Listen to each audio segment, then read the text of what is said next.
He asked why she always wore the mask. She just whispered, "Because you'd stop protecting me." The mask was always there. Whenever Kale saw her, whether in the crowded market, the temple halls, or across the firelit camp, her face was hidden behind it. Smooth, silver-white metal, featureless except for the faint carvings of flowing lines that caught the light like water. It was beautiful. It was strange. It was unchanging. And it haunted him. He had fought beside her for nearly a year, bled beside her, trusted her voice when she barked orders that saved his life.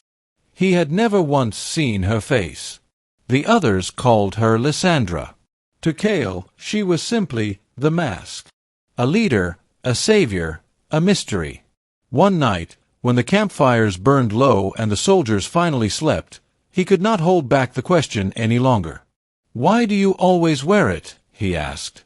The silence stretched, broken only by the crackle of the flames. Her head turned slightly, the mask catching the firelight. At last, she whispered. Her voice trembled, softer than he had ever heard it.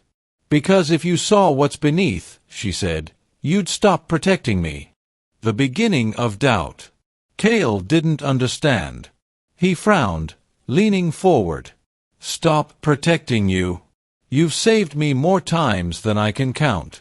You're the reason any of us are alive." Her masked face lowered. "That's because of the mask. Not me." He wanted to argue, but something in her tone, fragile, raw, rooted the words in his throat. For the first time, he realized the mask was not armor, not ceremony. It was fear. A glimpse of truth. Days later, they marched through ruins swallowed by vines. Shadows prowled between crumbling walls, and Kale stayed close to Lysandra's side. When a beast lunged from the rubble, fangs bared, eyes glowing, Kale swung his blade too slow. But Lysandra was already moving. Her spear flashed, striking with deadly precision. After the battle, as the soldiers cheered, Kale saw her slump against a wall. Her breath came ragged, her hand trembling as it touched the mask. He reached for her. "Are you hurt?" She shook her head.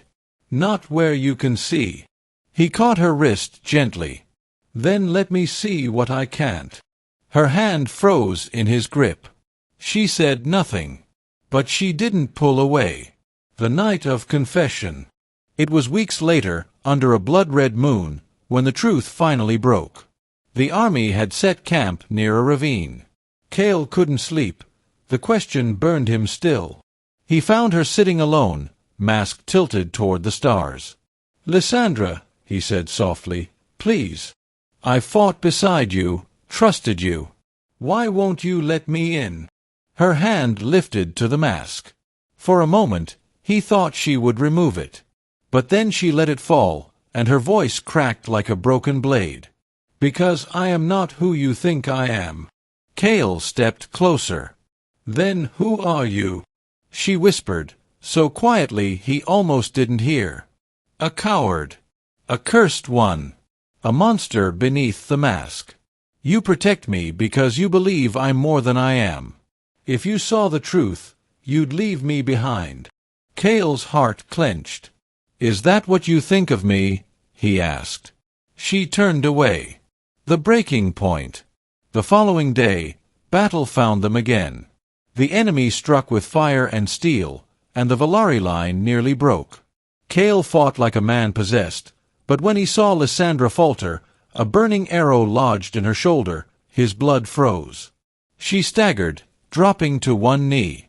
Her mask cracked down the side, the first time Kale had ever seen it marred.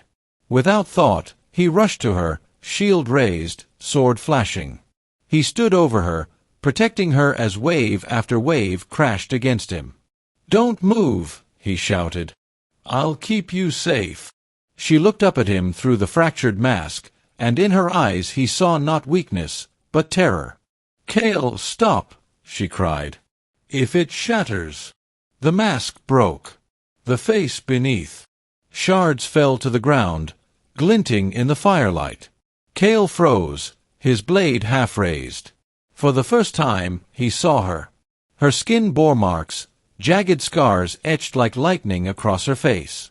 Her left eye glowed faintly, unnatural, a reminder of some ancient curse or experiment. The beauty others might have praised was marred, twisted into something she believed unworthy. She turned away, covering her face with her hands. "Now you see," she whispered, broken. "Now you'll leave me." Cale stared. And then, slowly, he lowered his blade. He knelt beside her, gently taking her trembling hands from her face. "Lysandra," he said, voice steady, "I don't see a monster. I see the one who saved my life more times than I deserve. I see the leader who carried us when we would have fallen. I see you." Her eyes widened. "But my scars." "Scars are proof you survived," he said. "And I'll protect you, mask or no mask. Not because I think you're perfect, but because you're you. The choice." For a long time, she said nothing. Rain began to fall, hissing against the fires of the battlefield. At last, she whispered, "You're a fool."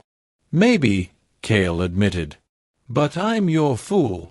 Her laugh was soft, wet with tears, and for the first time, unmasked. Epilogue.